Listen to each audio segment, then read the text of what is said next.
So anxiety at the CIA. That's what the New York Times is reporting tonight over the claim that investigation into the investigators will likely include interviews of senior CIA officials about their roles in the origins of the Russia probe. Plus, Democrats keep up the heat on their vow to get more answers to the questions they say the Mueller probe left behind. Let's bring in tonight two of our top attorneys, a couple of former Deputy Assistant Attorneys General, Harry Litman and John Yoo. Always great to have you, gentlemen. Hey, Shannon. Okay, so let's start with this report. The New York Times, under the headline, Justice Department seeks to question CIA officers in Russia inquiry review. It says this: the latest sign the Justice Department will take a critical look at the CIA's work on Russia's election interference. The inquiry has provoked anxiety in the ranks of the CIA. John, should they expect this would obviously be part of this look back into the investigators? The CIA should not be surprised. I mean, Attorney General Barr, I think, is carrying out his duty to find out how it was that the Justice Department, the FBI, put a warrant and wiretaps and launched an investigation into a presidential campaign using the powers that are usually used for counterintelligence. That's a red line that hasn't been crossed since Watergate, in which the Foreign Intelligence Surveillance Act was designed to stop. So, of course, the Attorney General is going to want to find out, where did the idea come from? And look, here's another news flash. Soon you're going to see a leak. Attorney General Barr wants to interview FBI officials, and then there'll be another leak. Attorney General Barr wants to interview Justice Department officials. This is all sort of the natural start of any kind of investigation. The CIA shouldn't be surprised, and they certainly shouldn't be leaking to the New York Times that they're upset about being questioned. Yeah, we're not sure where that came from. There are many places it could have come from. But Harry, our own Catherine Herridge says that she has been told that there have been no formal requests received by the agency. But certainly, as John stated, it sounds like, the U.S. Attorney John Durham, who's looking into all of these origins under the direction of the Attorney General, it seems like he has wide latitude to go back to the very start of this whole thing. Yeah, so I mean, I half agree with John. There's nothing surprising here. Barr has already served this up to Durham, and it makes sense that Durham would talk to CIA folks, FBI folks, etc.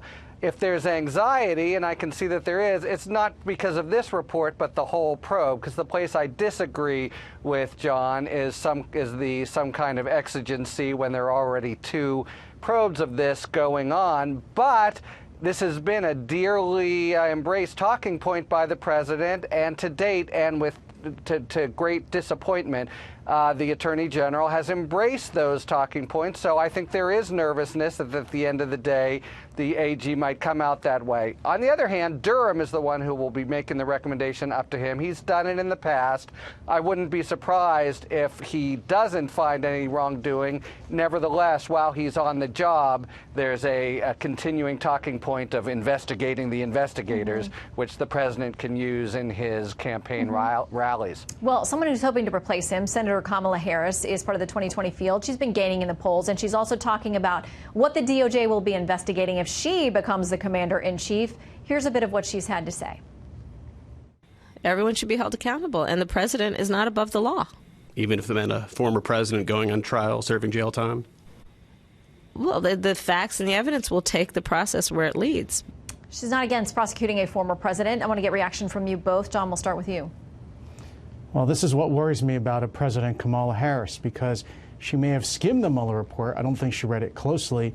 She certainly didn't watch Attorney General Barr's press conference about the report, because if she listened, she would have heard Attorney General Barr say, I looked at the Mueller report, and as the Attorney General, I declined to prosecute anyone for obstruction of justice here, including the president. That means under traditional Justice Department rules, the case is closed. The nation's top prosecutor has said we're not bringing charges. It would be the height of irresponsibility, and I think really worrisome about tyrannical power if the next president comes in office and says, I'm going to overrule, I'm going to reopen all the criminal cases, particularly against political opponents and enemies that were closed by previous prosecutors and attorney generals, and have a whole new look at it and start the whole prosecutorial process over again. Quick final word to you, Harry. Okay, so again, 50% agreement with John. I don't think Kamala Harris ought to be talking about who she's going to prosecute and presidential candidates shouldn't. But the big disagreement, it's 100% clear from the Mueller report. He did find obstruction, and what she's saying is the facts of the law point that way. He did not 100% clear. He did not. Well, then why didn't he charge the president? Yeah. He did not say, I found a criminal obstruction of justice case against the president. That's true. He didn't say it.